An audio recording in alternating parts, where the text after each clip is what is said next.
चलो जी, good evening all of you. कहानी आगे स्टार्ट करते हैं। ये खिलाड़ी साहब आप इधर खड़े हो जाओ इस कॉर्नर पे।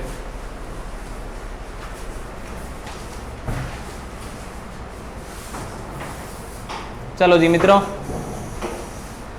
ऐसा है कि नया चैप्टर स्टार्ट हो रहा है। हम लोग चैप्टर 1 कर चुके हैं, 2 भी हो गया है, 3 भी हो गया है और एक चैप्टर रेडॉक्स भी हो चुका है। ठीक है, अब हमारी कहानी चल रही है। ये ज़बरदस्त चैप्टर है, जितनी एनर्जी लगा सको चैप्टर नंबर 4 केमिकल बॉन्डिंग पे लगा देना। जितने ज़्यादा क्वेश्चन कर सको अपार्ट फ्रॉम मॉड्यूल में 200-250 क्वेश्चन दिए होंगे। इससे अपार्ट फ्रॉम एनसीईआरटी में भी आपको 50-60 क्वेश्चन मिल जाएंगे। जितने ज़्यादा जहाँ से मर्जी मिले लगा सको तो लगा ज़रूर लेना इस चैप्टर के क्वेश्चन। ये चैप्टर से नीट का पेपर हो, मेंस का पेपर हो, भर भर के क्वेश्चन आते हैं। बाकी जहाँ हर चैप्टर से एक एक क्वेश्चन आता है मेंस के पेपर में, यहाँ से 2 क्वेश्चन आते हैं ज़्यादातर। नीट के पेपर में भरे होते हैं इसके क्वेश्चंस। ये चैप्टर आपको काफ़ी सारी बातें सिखा देगा केमिस्ट्री के रिगार्डिंग। बॉन्ड कैसे बनाना है, क्यों बनते हैं, किस लिए बनते हैं, कौन सी थ्योरी से बनते हैं, सारा बॉन्डिंग। मतलब केमिस्ट्री का मतलब ही क्या है, बॉन्डिंग, कि कौन किससे कैसे जुड़ा हुआ है, ये चैप्टर आपको सिखाएगा। तो जितनी एनर्जी तुम्हारे पास है उतनी इस चैप्टर को सीखने के लिए लगा जरूर देना। और कोई डाउट हो तो वहीं रोक करके पूछ जरूर लेना। ऐसा ना हो कि मैं पढ़ाता चला जाऊं और तुम्हें किसी और की याद है और तुम उसकी याद में खोए हो और कहानी ऐसे ही निकल जाए। ऐसा हो जाता है कई बार। क्यों भाई शौर्य जी, फ़ोन भी आ रहा था भाई को तो अभी एक, वो भी अननोन नंबर से। इसको डर था पता नहीं उसका नाम। चलो आ जाओ, वोडाफोन का था। चलो जी हेडिंग डाल लो। क्या हेडिंग डालोगे? Chemical bonding. आज की क्लास थोड़ी सी थ्योरेटिकल क्लास है, तो आप लिखते चले जाना, मैं बोलता चला जा रहा हूं, आप लोग लिखते चले जाना। ठीक है, चलिए हेडिंग बना ली केमिकल बॉन्डिंग। तो सबसे पहली बात तो यह है कि केमिकल बॉन्ड होता क्या है। What is a chemical bond? आप बताओ, आपको क्या पता है? ये 9th-10th में पढ़ा दिया जाता है कि भाई केमिकल बॉन्ड क्या होता है। बताओ what is a chemical bond?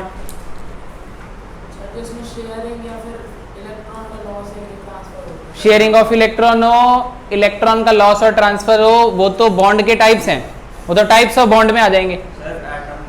Chemical bond क्या चीज है? केमिकल बॉन्ड वो फोर्स ऑफ अट्रैक्शन है जिससे 2 एटम एक दूसरे के पास हैं। बस सिंपल सी बात है, लिख लो इस बात को। Chemical bond is the force of attraction between, लिखो आप लोग लिखो, chemical bond is the force of attraction between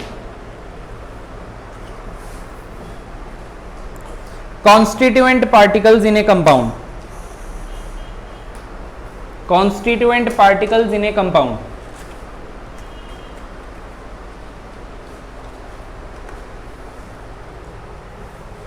is the force of attraction between constituent particles in a compound. लिख लिया बेटा जी?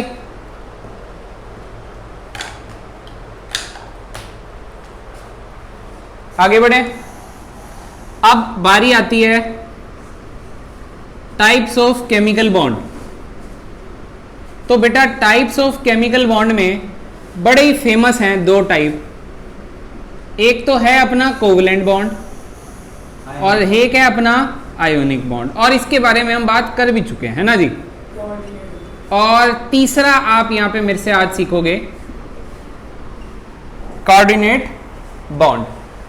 तो सबसे पहले बात करते हैं कोवलेंट बॉन्ड की। What is a covalent bond? आप लोग बताइए कोवलेंट बॉन्ड क्या होता है? जो कि शेयरिंग ऑफ इलेक्ट्रॉन से बने, वो कैसा बॉन्ड होता है बेटा जी? कोवलेंट बॉन्ड होता है। आयनिक बॉन्ड क्या होता है जो आप लोगों का बेटा जी?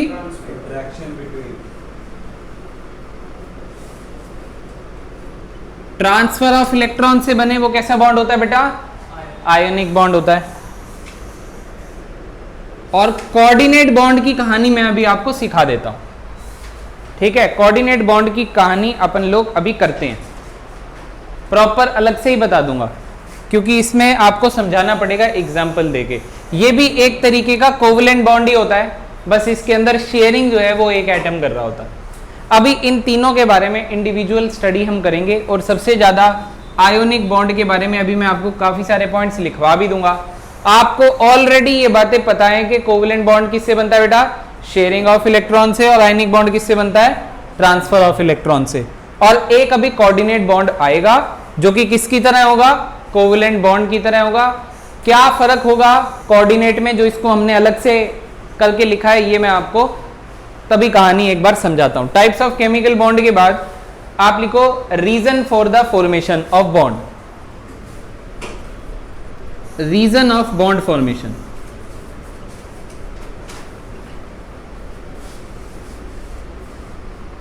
पहले आपने पढ़ा आज की क्लास में कि केमिकल बॉन्ड होता क्या है, आपको पता लगा फोर्स ऑफ अट्रैक्शन है। फिर आपने देखा 3 टाइप के बॉन्ड अभी हमें आगे पढ़ने हैं, इनको बिल्कुल डिटेल में बहुत ही अच्छे तरीके से एक एक करके बिल्कुल ही बढ़िया तरीके से पढ़ देंगे इस चैप्टर में। रीजन ऑफ बॉन्ड फॉर्मेशन के अंदर आप लोग लिखो lowering of potential energy of the system, lowering of, सब लिखवा रहे हैं। देखो केमिस्ट्री में ना एक बात याद रखिएगा, एनर्जी स्टेबिलिटी से रिलेटेड होती है। मेरी जितनी कम एनर्जी होगी उतनी ही ज्यादा मेरी क्या होती चली जाएगी, स्टेबिलिटी। मतलब स्टेबिलिटी का कॉन्सेप्ट यहां पे किससे रिलेटेड है, एनर्जी से रिलेटेड है। अगर सिस्टम की पोटेंशियल एनर्जी कम हो रही है, देखिए वैसे भी 2 लोग आपस में क्यों मिलेंगे, वाई, स्टेबिलिटी के लिए ऑब्वियसली। अरे बोलो ना यार, अगर आपका मेरे से फायदा नहीं होगा, मेरा आपसे फायदा नहीं होगा, तो फिर हम क्यों मिलेंगे, राइट। तो दुनिया में जितने भी कहानियां हैं, ठीक है, अपने बीच में, वो सारी स्टेबिलिटी के लिए ही है। फंडा समझ में आ रहा है। तो यही एटम्स के अंदर भी है, इसको आप इस बात से रिलेट कर सकते हो। एटम्स के अंदर भी भाई 2 एटम पास में क्यों आएंगे, क्योंकि उनको किसी प्रकार से स्टेबिलिटी मिल रही होगी। और यहां पे सबसे पहला पॉइंट क्या दिखाया, पोटेंशियल एनर्जी। स्टेबिलिटी का मतलब है एनर्जी उस पूरे सिस्टम की क्या हो रही होगी, कम हो रही होगी। ये फंडा क्लियर है। इसके बाद लिखिए, चलो पहले एनर्जी का फंडा आपको दिखा देते हैं, उसके बाद लिखवाते हैं आगे। वेयर इज द डस्टर, बेटा ये एनर्जी की कहानी देखो आप लोग। पहले पोटेंशियल एनर्जी का डायग्राम देखो, ग्राफ देखो एक बार।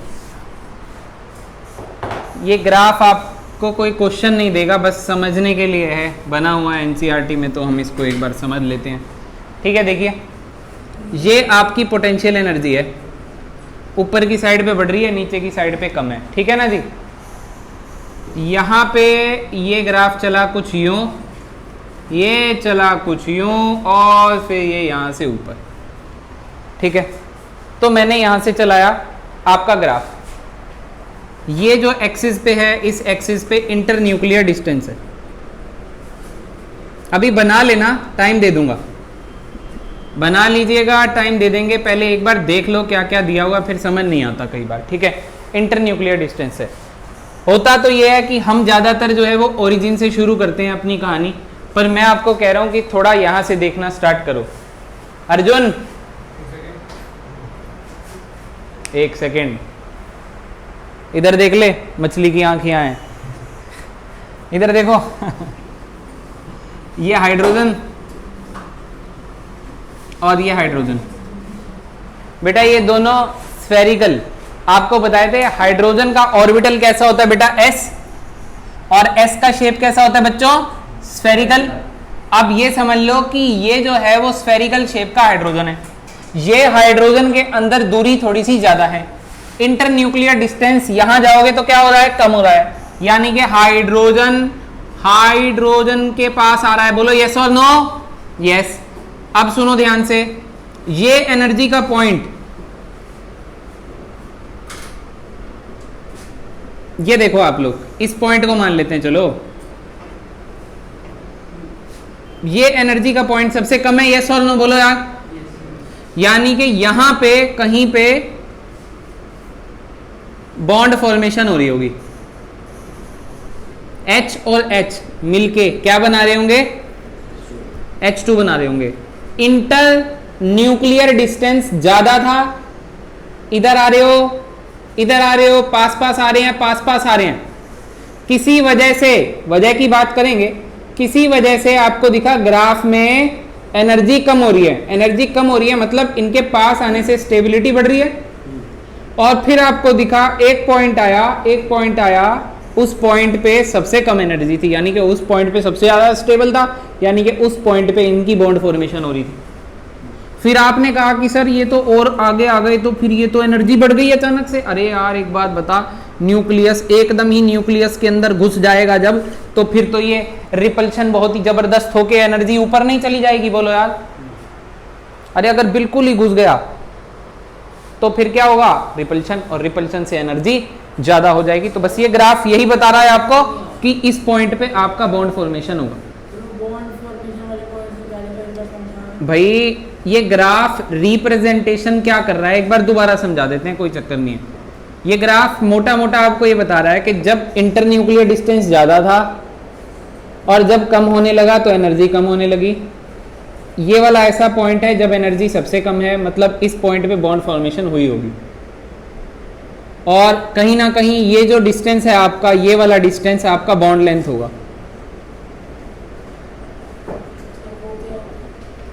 ठीक है, फंडा क्लियर हो रहा है कि नहीं हो रहा, पहले ही बता दो। बॉन्ड लेंथ, दो बॉन्ड में आपस में दूरी। अगर किसी और कोई XYZ और कोई मॉलिक्यूल आ जाए, उसकी इससे बॉन्ड लेंथ कंपेयर करनी हो तो उसका डायग्राम देखा जाएगा, फिर वो ओरिजिन से कितना दूर है, तो डिस्टेंस कंपेयर कर सकते हैं इस तरीके से। बाकी करना कुछ भी, इस डायग्राम का कुछ नहीं करना है, ये बना हुआ है बुक के अंदर, तो हम इसे समझ लेते हैं कि इसके अंदर क्या क्या चीज़ दी हुई है। मोटी मोटी बात आपको मैं पहले ही बता चुका हूँ कि जब पोटेंशियल एनर्जी कम होगी तो सिस्टम आपका सबसे स्टेबल होगा, मतलब बॉन्ड फॉर्मेशन हो रखी होगी। अब एक बात हो रहा है कि इस ग्राफ में थोड़ा सा और पास आएंगे तो न्यूक्लियस के ज़्यादा पास आने से रिपल्शन बढ़ जाएगी, और फिर आपका एटम अनस्टेबिलिटी की ओर मूव करेगा और बॉन्ड आपका खराब हो जाएगा, बेकार हो जाएगा, बर्बाद हो जाएगा। ठीक है, ये फंडा आई होप आपको क्लियर हो गया होगा, है ना। चलो ये बॉन्ड एनर्जी कहलाएगी, नोट कर लो। चलो इतनी एनर्जी को बॉन्ड एनर्जी बोल देंगे।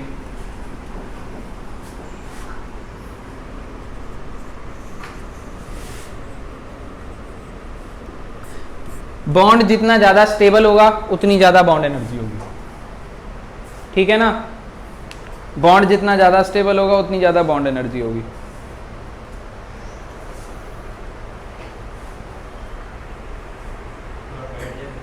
नहीं बैठना है तुमने,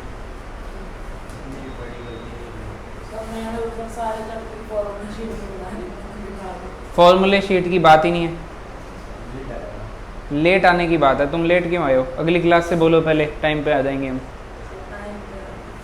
आ जाएगा टाइम पे, देख ले। सेम टू यू, फिर बिठाऊंगा नहीं अगली बार। अर्जुन भाई टाइम पे आ जाओगे, बैठो।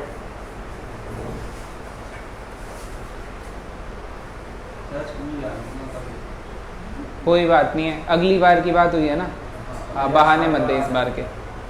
चलो इसे हटा दें बच्चों, करो फिर, नोट करो, जल्दी करो।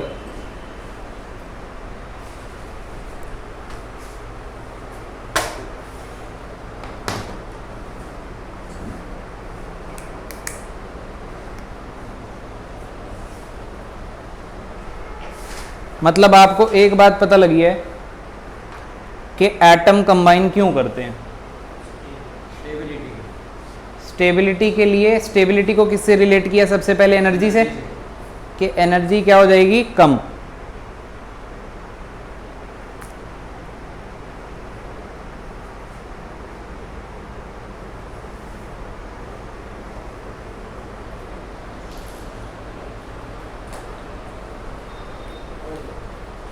डन।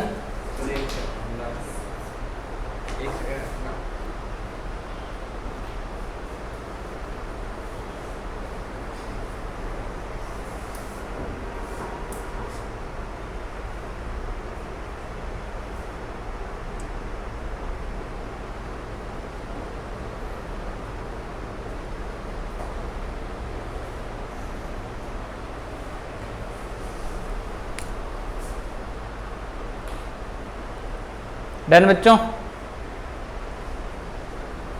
करो करो जल्दी करो। चलो नेक्स्ट पॉइंट लिख लो इतने में तुम।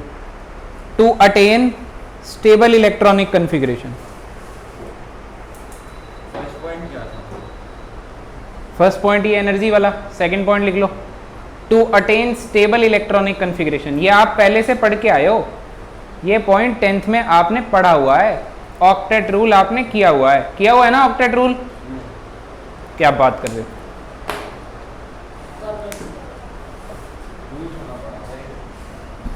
टू अटेन, चलो कोई बात नहीं है,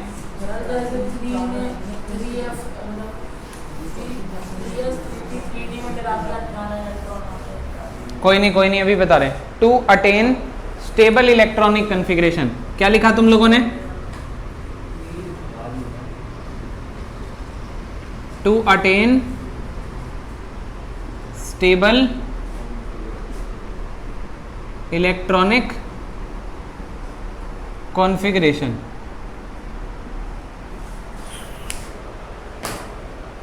ठीक है, इसमें लिखो पॉइंट, एलिमेंट्स लूज और gain electron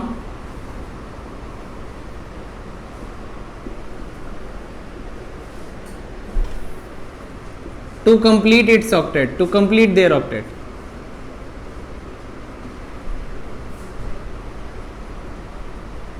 Except helium, helium का ड्यूप्लेट होता है।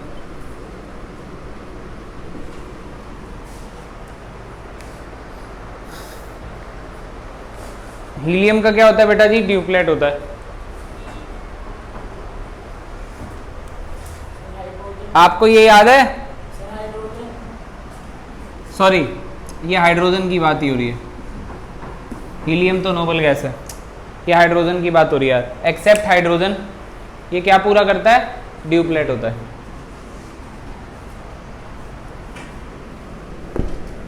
अब देखो मेरी बात सुनो,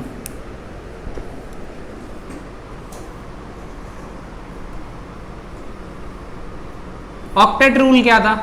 यही था octet rule. Noble gas configuration याद है? अब आपने सेकंड चैप्टर मेरे साथ कर लिया है, तो आपको helium, neon, argon, krypton, xenon, radon ये सब मालूम है। 2, 10, 18, 36 हो गया, 54 एंड सो ऑन 86। ठीक है, 118। चलो पहले नियोन का इलेक्ट्रॉनिक कॉन्फ़िगरेशन लिख लो। कैसे लिखोगे? 1s2, अब 2s2 2p6, ये आउटर इलेक्ट्रॉनिक कॉन्फ़िगरेशन है, वैलेंस इलेक्ट्रॉन्स। कितने वैलेंस इलेक्ट्रॉन्स हैं इसके पास? वैलेंस इलेक्ट्रॉन बेटा 2s और 2p वाले मिला के होंगे। कितने वैलेंस इलेक्ट्रॉन्स है बच्चों बोलो? और ये कॉन्फ़िगरेशन कैसी है? Noble gas. और नोबल गैस कॉन्फ़िगरेशंस कैसी होती हैं हमको पता है? Extra stable. तो 8 इलेक्ट्रॉन है, इसलिए हम इसको बुला देते हैं कि इसका ऑक्टेट कंप्लीट।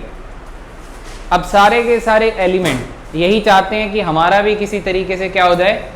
ऑक्टेट कंप्लीट हो जाए, और इसीलिए वो इलेक्ट्रॉन का लॉस और इलेक्ट्रॉन का क्या करना पसंद करते हैं? गेन, या फिर शेयर भी कर लेते हैं। क्या करने के लिए? ऑक्टेट पूरा करने के लिए। जैसे इसमें एग्जांपल ले लेते हैं अपन लोग सोडियम का। सोडियम Cl के साथ कंबाइन होके सॉल्ट बनाता है। सोडियम का एटॉमिक नंबर कितना है? 11। और क्लोरीन का एटॉमिक नंबर कितना है? 17। अब इसको एक इलेक्ट्रॉन लूज करना है ताकि ये 10 बन जाए नोबल गैस, और इसको एक इलेक्ट्रॉन गेन करना है ताकि ये नोबल गैस बन जाए 18 आर्गन वाली।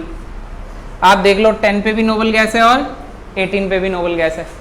तो सोडियम क्या करता है कि अपना एक इलेक्ट्रॉन लूज करता है, तो इस पे कौन सा चार्ज आता है? पॉजिटिव का। और ये वही एक इलेक्ट्रॉन क्या कर लेता है? गेन। तो इस पे कौन सा चार्ज आ जाता है? नेगेटिव का। और ऐसे करके ये दोनों अपना क्या कंप्लीट कर लेते हैं? ऑक्टेट। फिर प्लस और माइनस एक दूसरे को अट्रैक्ट करते हैं, दुनिया को पता है, और उस अट्रैक्शन से ये इलेक्ट्रोस्टैटिक फोर्स ऑफ अट्रैक्शन से ये आयनिक बॉन्ड बना लेते हैं। समझ में आई? अब दूसरी कहानी देखो, जैसे कोवेलेंट बॉन्ड की, अभी सब बारी आएगी बॉन्ड्स की। इसको ऑक्टेट रूल को एक बार समझा रहे हैं। जैसे कि हाइड्रोजन का एक्सेप्शन है कि हाइड्रोजन ड्यूप्लेट कंप्लीट करता है, क्योंकि हाइड्रोजन के पास 1s ऑर्बिटल होता है, और 1s ऑर्बिटल में कितने इलेक्ट्रॉन आ सकते हैं? मैक्सिमम 2। तो जैसे HCl के साथ अब क्लोरीन ग्रुप 17 का है, इस पे कितने वैलेंस इलेक्ट्रॉन्स होते हैं? 7। आपको सिखाया था ना ग्रुप 17 के एलिमेंट्स पे कितने वैलेंस इलेक्ट्रॉन्स होते हैं? 7। और हाइड्रोजन पे बेचारे पे वैसे ही एक होता है, तो इसको भी एक और चाहिए ऑक्टेट के लिए, इसको ड्यूप्लेट के लिए एक और चाहिए, तो दोनों ने आपस में क्या कर लिया? शेयर कर लिया, और शेयर करके बॉन्ड बना लिया, कोवेलेंट बॉन्ड बना लिया। तो हम कह सकते हैं कि ये अपना ड्यूप्लेट कंप्लीट कर रहा है और ये अपना ऑक्टेट कंप्लीट करने के लिए इसने शेयरिंग कर ली होगी, और इस प्रकार से यहाँ पे to attain stable electronic configuration वाले मोटिव से ये बॉन्ड बनाए गए हैं। क्या आपको बातें समझ में आ रही हैं? दोनों एग्जाम्पल ले लिए, कोवेलेंट का भी एग्जाम्पल ले लिया और आयनिक का भी, ऑल्दो हम इनको अभी स्टडी करने वाले हैं अच्छे से, पर एक बार आप थोड़ा बहुत कॉपी कर लो यहाँ से और हेडिंग बना लेना आयनिक बॉन्ड।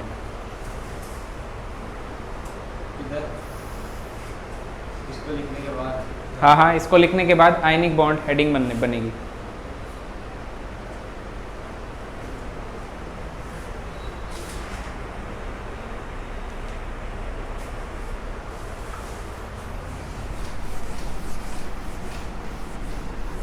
आयनिक बॉन्ड का एक और नाम होता है इलेक्ट्रोवैलेंट बॉन्ड। क्या होता है बेटा जी? Electrovalent bond. हटा दूं इसको? कर रहे हो नोट? कर लो, चलो कोई नहीं।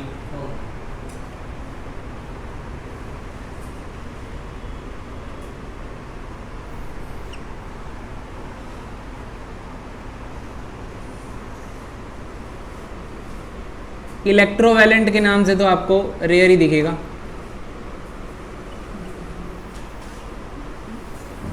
आयनिक बॉन्ड और इलेक्ट्रोवैलेंट बॉन्ड, राइट?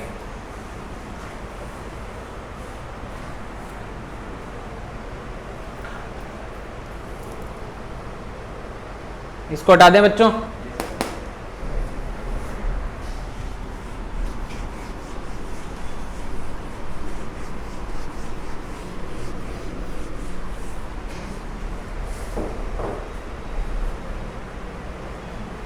अभी बंद करूंगा ना, इससे तुम्हारे को बताता हूं मैं।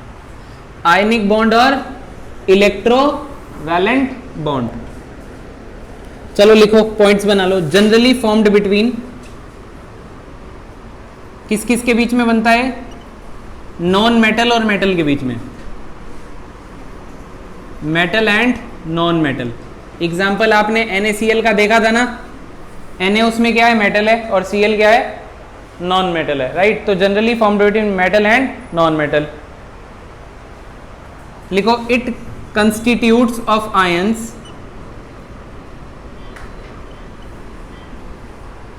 occupying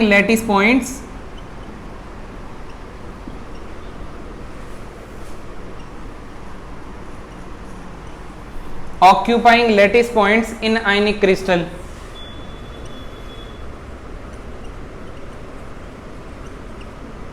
ठीक है, जैसे आप एक चैप्टर पढ़ोगे आगे चल के सॉलिड स्टेट, तो जैसे आपने इसमें एग्जांपल लिया NaCl का, तो Na प्लस कौन सी पोजीशन पे होगा और Cl माइनस कौन सी पोजीशन पे होगा उस क्रिस्टल में, वो फिक्स है।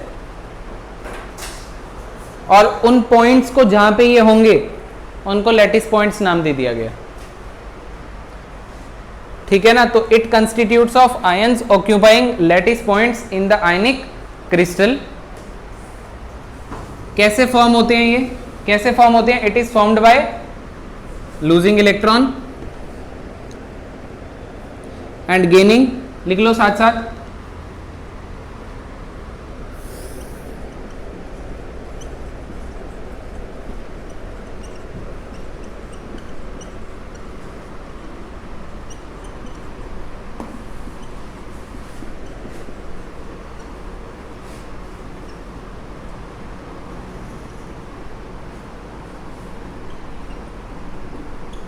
इस तरीके का फोटो बनाना है तो बना लेना।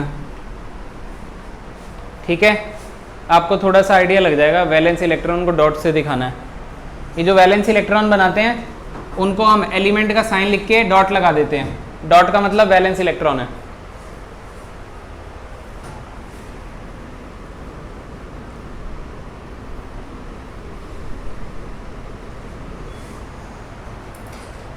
ठीक है।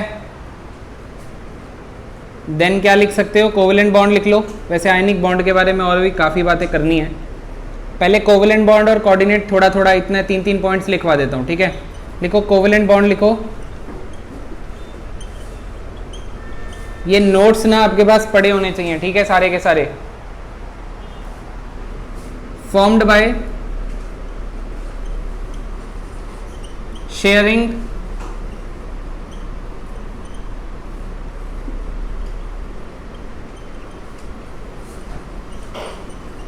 टू और 3 इलेक्ट्रॉन्स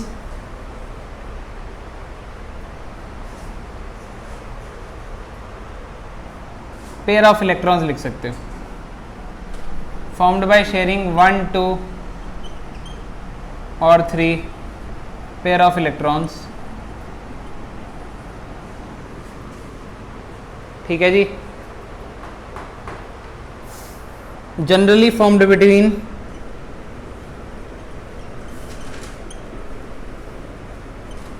ज़्यादातर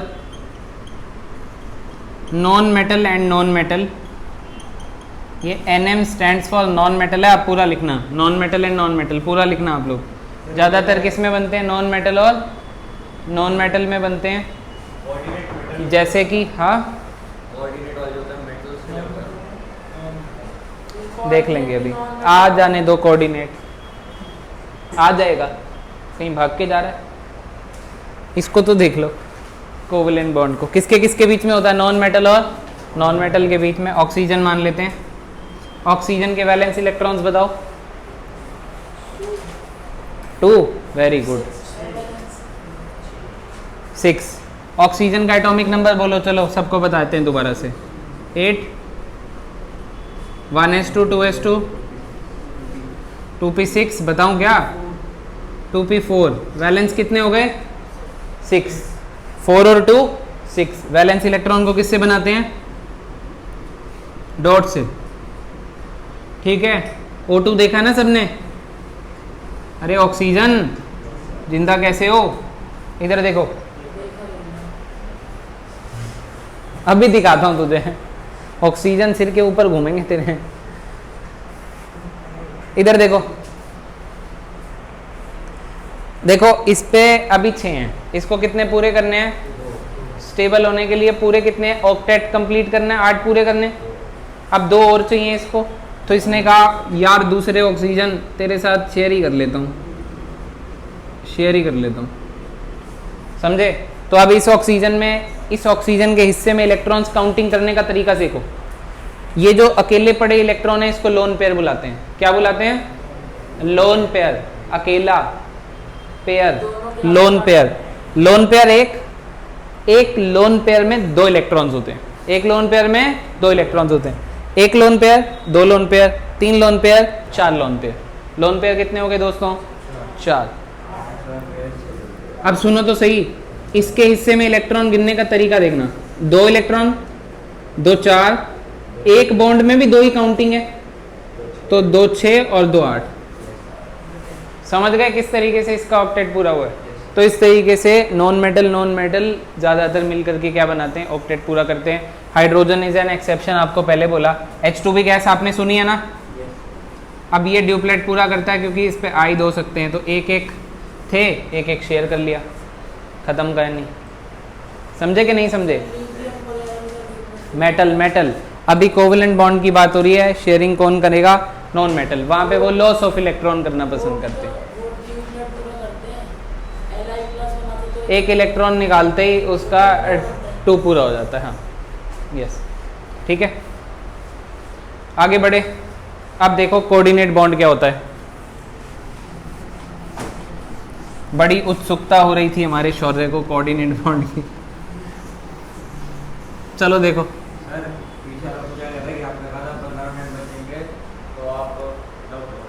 नहीं चुपचाप देख लो, अभी कर रहा हूँ बस। कोऑर्डिनेट बॉन्ड तो बढ़ा दूँ, अब बॉन्ड तो खत्म हो।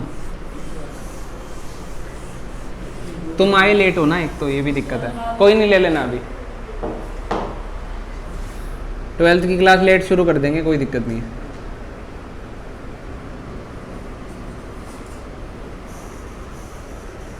Coordinate bond. कौन सा बॉन्ड बच्चों? इसमें लिख लो चलो पहले। इट इज फॉर्म्ड बाय, लिखो,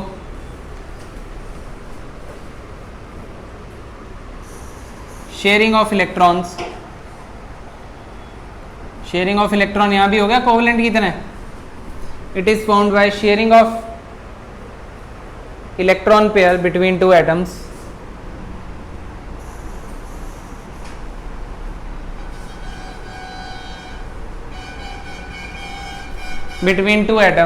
but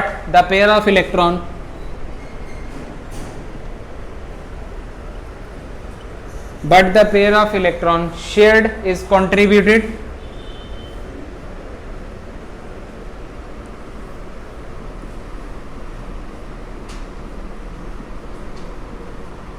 by one atom only, केवल और केवल एक ही।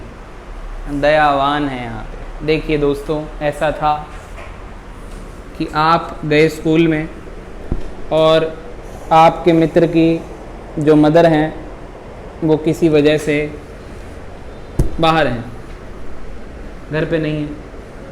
अब आपको खाना बनाना आता नहीं है और पिताजी के पास इतना टाइम नहीं है, तो आप लंच लेके आज तो नहीं जाओगे। अब बात अलग है, आजकल पैसे ले जाते हैं बच्चे, पर ठीक है लंच नहीं ले जाओगे तो आप किसके पास जाओगे? आप अपने दोस्त के पास जाओगे। आप अपने दोस्त को बोलोगे यार आज घर से एक एक्स्ट्रा रोटी लेकर के आइए। समझ गए? हाँ, मतलब दोस्तों को बोलने की ज़रूरत नहीं, उनका ही छीन लो, वो भूखे रह जाएं, बढ़िया है आजकल। पर अब क्या है ना कि देखो, आपने बोला और ले आया, अब शेयरिंग तो हो रही है, टिफिन तो एक ही है हमारे पास, शेयर तो दोनों में हो रहा है, पर लाया एक ही था। तो जो लाया था उसकी तरफ टेल बनेगी और जो खा रहा है खाली उसकी तरफ हेड बनेगा। मतलब जिसके खाली ऑर्बिटल में इलेक्ट्रॉन पेयर का डोनेशन हुआ है उसकी तरफ तो हेड, और जिसने दिया उसकी तरफ क्या बनेगा? टेल। तो इस टाइप का बॉन्ड कैसा होता है बेटा जी? कोऑर्डिनेट बॉन्ड होता है। मतलब कोऑर्डिनेट बॉन्ड होने के लिए इसके पास खाली ऑर्बिटल होना चाहिए और इसके पास इलेक्ट्रॉन का पेयर होना चाहिए। शेयरिंग ही बुलाएंगे हम इसको। क्या बुलाएंगे दोस्तों? शेयरिंग ही बुलाएंगे। देखिए इधर देखिए, जैसे कि NH3 नाइट्रोजन 3 बॉन्ड बनाता है, एक लोन पेयर बनाता है। आपको समझ में आ जाएगा थोड़े टाइम में क्यों। H+ आप सबने देखा है। अब H+ कौन है? हाइड्रोजन। अर्जुन पकड़ेगी आंख। अर्जुन भाई, हाइड्रोजन का एटॉमिक नंबर कितना होता है? 1। और तुम ना इधर सुन ले, इनके चक्करों में मत पिट जाएगा, ये तो आंसर बता देता है। हाइड्रोजन का एटॉमिक नंबर 1। अरे वो इलेक्ट्रॉन कह रहा है कि इलेक्ट्रॉन नहीं है इसके पास। इधर देखो, हाइड्रोजन का एटॉमिक नंबर 1 है, पर उस पर कौन सा चार्ज है? प्लस का। हाइड्रोजन पे अगर प्लस नहीं होता, ये नहीं होता, तो इस पे एक इलेक्ट्रॉन होता। अब एक भी नहीं है, लुटा हुआ है, ये गरीबों का राजा है। 0 तो बेटा फिर भी एक बार को बर्दाश्त हो जाता, कुछ नहीं है, ठीक है। अब देखो, अब इसको फर्क है, इसको इलेक्ट्रॉन चाहिए। मतलब ये कहीं भी इसको खुशबू भी आ जाएगी ना कि यार यहाँ जुगाड़ हो सकता है, भागता हो जाएगा, ठीक है। शौर्य 2 दिन से भूखा है, शौर्य को पता लगेगा लंगर हो रहा है, उड़ता हुआ जाएगा, ठीक है। अब देखो, इसको इलेक्ट्रॉन डेंसिटी चाहिए। नाइट्रोजन पे क्या पड़े हुए? Lone pair. लोन पेयर थोड़े टाइम में तुम्हें ऐसे समझ में आएगा, ये वो खाली लोग होते हैं ना, जैसे घर में बिल्कुल खाली बैठे हैं, जिन्हें सामान लेने भेज दिया जाता है, ठीक है। तो ये बिल्कुल वही है कि ये हैं तो सही, ये हैं तो सही, पर बैठे खाली हैं, तो इनका कुछ यूज़ कर लेते हैं। अब क्या है, इसको चाहिए बहुत तगड़े इलेक्ट्रॉन्स की ज़रूरत है। इस पे खाली ऑर्बिटल 1s पूरा खाली है, पूरा खाली 1s है। पहले एक इलेक्ट्रॉन था पर प्लस आ गया तो 1s पूरा खाली ऑर्बिटल। ऑर्बिटल खाली चमक गया, लोन पेयर चमक गए। अब क्या होगा कि ये लोन पेयर इसके खाली ऑर्बिटल में क्या हो जाएगा? डोनेट हो जाएगा और ये क्या बना देगा, एक बॉन्ड बना देगा। अब सुनिए, ध्यान से सुनिए, नाइट्रोजन ने लूज किया, कितना इलेक्ट्रॉन लूज किया, एक पेयर लूज किया ना पूरा। तो चाहे एक इलेक्ट्रॉन लूज करो चाहे एक पेयर लूज करो, साइन हम प्लस का ही दिखाते हैं। कभी कभार हम जैसे इनऑर्गेनिक के अंदर और ऑर्गेनिक के अंदर ही फर्क है, ऑर्गेनिक केमिस्ट्री में जब हम सिखाते हैं तो एक पेयर की जगह प्लस ही लगाते हैं। तो आप अभी ऐसे मत कंफ्यूज होना कि 2 दे दिए हैं भैया ये +2 आना चाहिए, ठीक है, तो कंफ्यूज ना हो। एक पेयर लूज किया तो पॉजिटिव चार्ज आएगा, यस और नो, और हाइड्रोजन के साथ ये बॉन्ड बना लेगा। अब दिया इसने और लिया इसने, तो ये इस तरीके से आएगा, यस और नो। अरे बोलिए यार, अरे यही तो सिखाया है। अरे जो देगा तो टेल, जो लेगा तो हेड। अरे बोलो यस और नो। अब पर बात सुनिए, हमारी एनसीईआरटी कोऑर्डिनेट बॉन्ड है ही नहीं उसमें दिया हुआ। एनसीईआरटी में कोऑर्डिनेट बॉन्ड का जिक्र नहीं है। एनसीईआरटी हमारी कोऑर्डिनेट बॉन्ड को कोवलेंट बॉन्ड ही मानती है, क्योंकि हो तो अल्टीमेटली शेयरिंग ही रही है। अरे बोलो ना यार। तो जब भी ये बना होगा एनसीईआरटी में तो ये कुछ इस तरीके से बना होगा। मित्रों, क्या आपको बातें मेरी दिमाग में जा रही हैं थोड़ी बहुत, यस और नो? मैं ये कहना चाह रहा हूँ, देखो ये प्लस ऊपर भी दिखा सकते हैं हम, एक तो ये बात आपको सीखने मिली है। और करके बनाया ना, या तो ये दोनों सही है ना। अब मैंने इस बॉन्ड को क्या बना दिया, नॉर्मल कोवेलेंट बॉन्ड बना दिया। इस बॉन्ड को क्या बना दिया बच्चों, नॉर्मल कोवेलेंट बॉन्ड बना दिया। तो ये भी सही है, ये भी सही है। एनसीईआरटी में ऐसे दिखेगा, हमें पता है कहानी ऐसे हुई है। फर्क ये है ना कि ये तो एक एक की शेयरिंग से नहीं बना हुआ। वैसे हमने ये जो बनाए हैं, ये वाले 3, ये एक एक की शेयरिंग से बनाए हैं। इसमें एक ही ने 2 इलेक्ट्रॉन पेयर अपना इधर दिया है, राइट। और तू पीछे देख ले, पहले पढ़ियो मत, फिर फर्क क्या है इसको कह रहा हूँ मैं, बोलो। जो लोन पेयर नाइट्रोजन ने दिया है उसकी शेयरिंग में है। खाना लाया हूँ मैं और खा हम दोनों रहे हैं, बराबर बराबर खा रहे हैं, समझ में आ गई? तो शेयरिंग में है। जैसे नाइट्रोजन के हिस्से में अगर इसका देखना है मेरे को क्या कंप्लीट है ऑक्टेट के नहीं, तो इधर देख 2 2 4 2 6 2 8, जैसे यहाँ कंप्लीट करना है 2 2 4 2 6 2 8 कंप्लीट है ऑक्टेट। यहाँ भी दोनों के पास है, कोवेलेंट जैसा ही है ना। कोवेलेंट में एक एक शेयरिंग से बना था, बराबर तू और मैं दोनों लंच लाए थे, दोनों एक दूसरे का खा रहे थे। यहाँ मैं ही लाया हूँ, बस ऑलमोस्ट एक ही बात है, बस यहाँ डोनेशन एक ही से हो रही है। यही फ़र्क है, और क्या फ़र्क है, और कोई नया फ़र्क थोड़ी है, ठीक है। अरे बोलो यार। चलो लोन पेयर, अब इसमें कहानी सुनना। जो लोन पेयर डोनेट करेगा उसको ल्यूइस बेस बुलाएंगे। जो लोन पेयर डोनर होगा,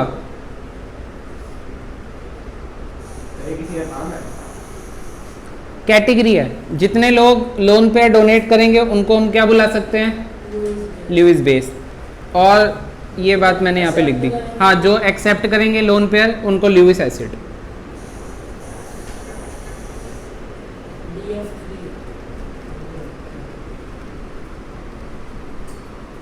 BF3 का एग्जाम्पल करवा दें, करवा देते हैं, करवा देते हैं। BF3 का भी एग्जाम्पल करवा देते हैं। इधर देख,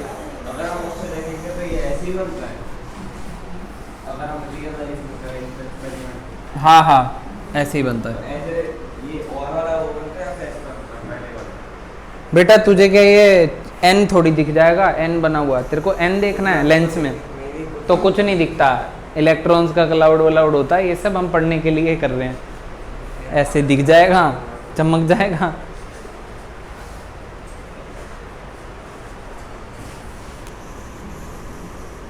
ऐसे लग रहा है ह्यूमैनिटीज के स्टूडेंट्स ने ये ले लिया साइंस।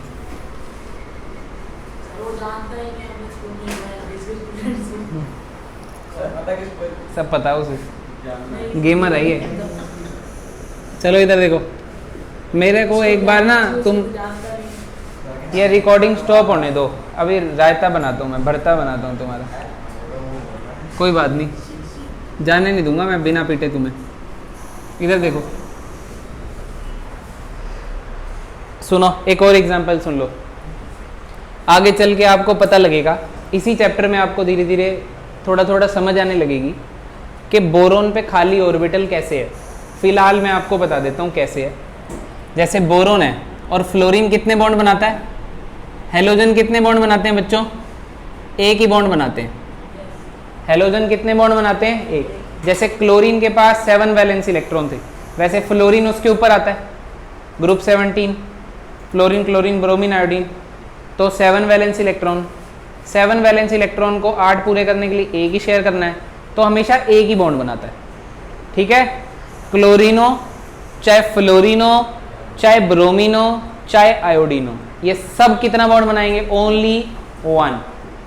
अब बोरोन ने कितना बॉन्ड बना रखा है? 3। तो बोरोन के पास कितने इलेक्ट्रॉन हो गए? 2 2 4 2 6। ऑक्टेट कंप्लीट है क्या भाई? कहाँ से कंप्लीट है? 6 हुए ना अभी तो। अरे बोलो ना यार। तो मैं आपको दिखाऊंगा कौन सा ऑर्बिटल खाली है, पर अभी के लिए बस ये बता रहा हूँ कि एक ऑर्बिटल इसमें क्या है? खाली। इसको अपना ऑक्टेट पूरा करना है। और ये भाई पे फुलफिल था, पर इस भाई ने कहा कि यार एक काम करते हैं, तेरे को खाली देखा नहीं जा रहा यार, खाली देखा नहीं जा रहा। इसने कहा कि मैं तेरे को अपने इलेक्ट्रॉन देता हूँ, चल और एक बॉन्ड बना लेते हैं। तो इन दोनों ने, इसने अपना ये इलेक्ट्रॉन पेयर इसके खाली ऑर्बिटल में डाला और इसके साथ एक बॉन्ड बना लिया। और इस बॉन्ड को आप किस नाम से जानते हो बेटा जी? कोऑर्डिनेट बॉन्ड के नाम से जानते हो। ये बॉन्ड कैसा हो गया?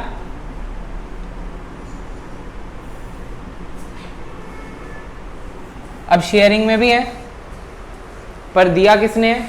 नाइट्रोजन ने। तो देने वाला ल्यूइस बेस और लेने वाला ल्यूइस एसिड। कोवेलेंट ही है बेटा, type of A covalent bond है, बोला तो है। इसमें दोनों के पास है ना, इसमें तो किसी के पास नहीं है। इसमें भी दोनों के पास है बेटा, नाइट्रोजन के पास भी है, हाइड्रोजन के पास भी है। ये 2 इलेक्ट्रॉन शेयरिंग में। नहीं, आपने इसको कहा ना कि हाइड्रोजन का कुछ भी नहीं है बेटा यहाँ इस हाइड्रोजन के पास कुछ नहीं है ना। अब तो इसने जब इसकी मदद कर दी तो आ गया। मतलब देखने का, आप इधर देख रहे हो या इधर देख रहे हो, वो बात अलग है ना। ठीक है, कोई बात नहीं बेटा, तू अभी ऊपर देख फिलहाल, अभी वो कहानी पुरानी हो गई है।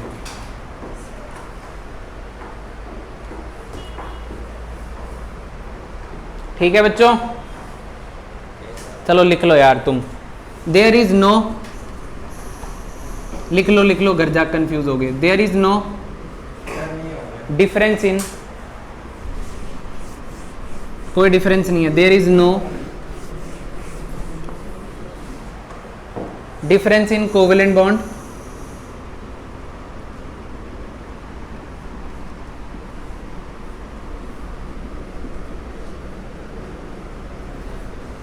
and coordinate bond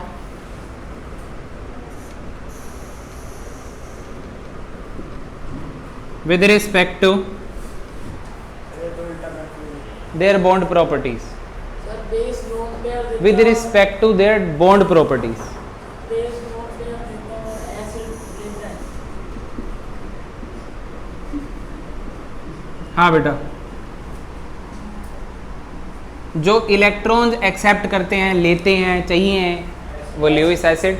ल्यूइस एक साइंटिस्ट का नाम था बेसिकली, उसने एसिड बेस की डेफिनेशन दी थी।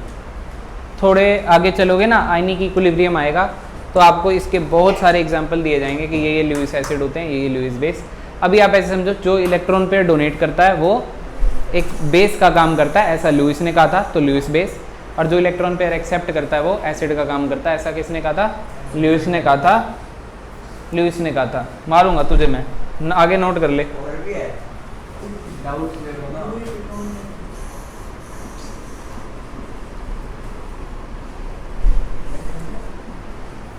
बॉन्ड प्रॉपर्टीज थोड़ी थोड़ी अलग होती हैं, ठीक है, with respect to there, sorry, no difference होता है बॉन्ड लेंथ और बॉन्ड एनर्जी में। मतलब बॉन्ड प्रॉपर्टीज के रिस्पेक्ट में जो है कोई डिफरेंस नहीं है। बस कौन दे रहा है? एक ही दे रहा है दोनों को, तो कोऑर्डिनेट है। दोनों एक एक शेयर कर रहे हैं तो कोवेलेंट है। ठीक है, ये छोटा सा फ़र्क है, इसको मैंने आपको समझा दिया अच्छे से।